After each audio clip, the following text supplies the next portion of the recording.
السلام علیکم رحمۃ اللہ وبرکاتہ۔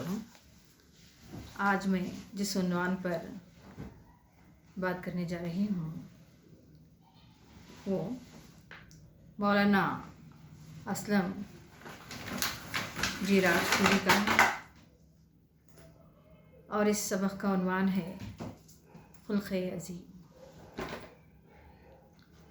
اور یہ جو عنوان نبی کریم صلی اللہ علیہ وسلم کی سیرت اور شخصیت کے بارے میں لکھی گئی کہ ہمارے نبی کریم صلی اللہ علیہ وسلم کی سیرت و شخصیت کیا تھی، کس طرح سے ان کے اوصاف تھے، یہ ساری چیزیں انہوں نے بیان کی، یعنی کہ ان کے زندگی کے چند پہلوؤں پر انہوں نے روشنی ڈالی ہے۔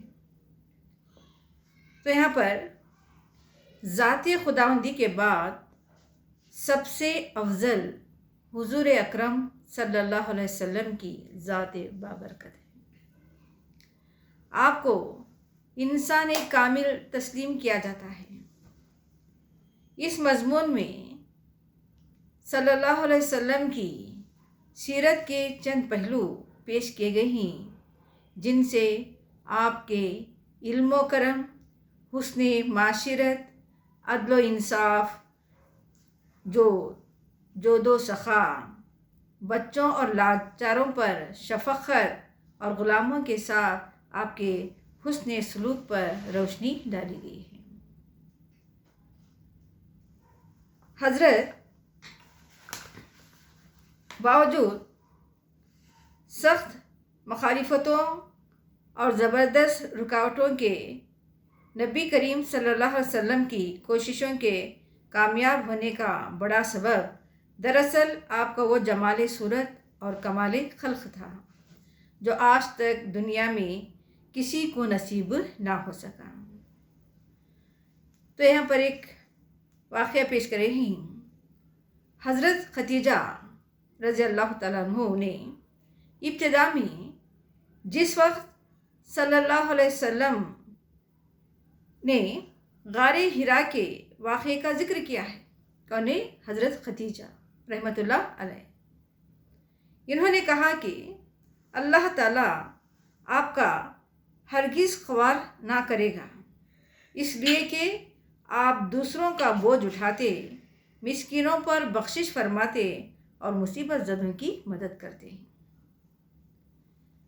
آپ صلی اللہ علیہ وسلم صفائی اور پاکیزگی کا ہمیشہ خیال رکھتے تھے اور عطریات کو بہت پسند فرماتے تھے۔ اور جب بھی ایک حدیث میں ہے کہ دین کا مدار پاکیزگی ہے، دین کا مدار پاکیزگی ہے۔ آپ صلی اللہ علیہ وسلم کی جسمانی پاکیزگی کا یہ عالم تھا کہ جس راستے سے گزر جاتے وہ راستہ معطر ہو جاتا تھا، اور جو شخص آپ صلی اللہ علیہ وسلم سے مصافحہ کر لیتا تو اس کے ہاتھ دن بھر خوشبودار رہتے تھے۔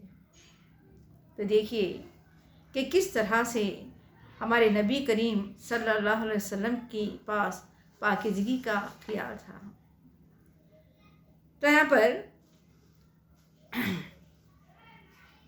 جب حضرت کو عرش سے بار بار تاکید ہوتی رہتی تھی کہ تم اسی طرح صبر کرو جس طرح اولو العزم پیغمبروں نے کیا، چنانچہ آپ صلی اللہ علیہ وسلم کے پائے اس بات کو صبر کے میدان میں بھی کبھی لغزش نہیں ہوئی۔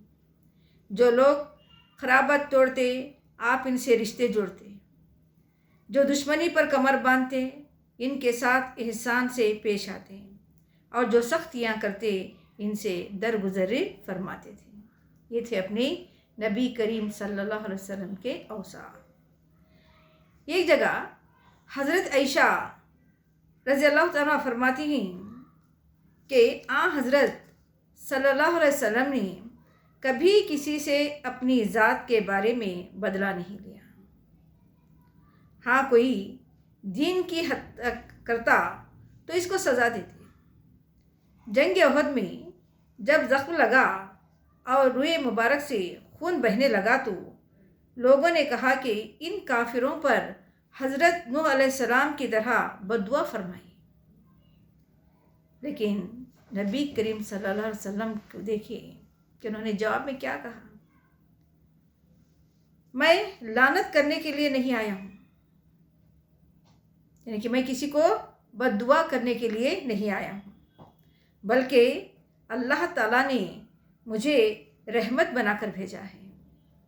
اس کے بعد دعا کی کہ اے اللہ، میری قوم جانتی نہیں ہے، اس کو ہدایت دے۔ تو یہ تھے ہمارے نبی کریم صلی اللہ علیہ وسلم کے اوصاف۔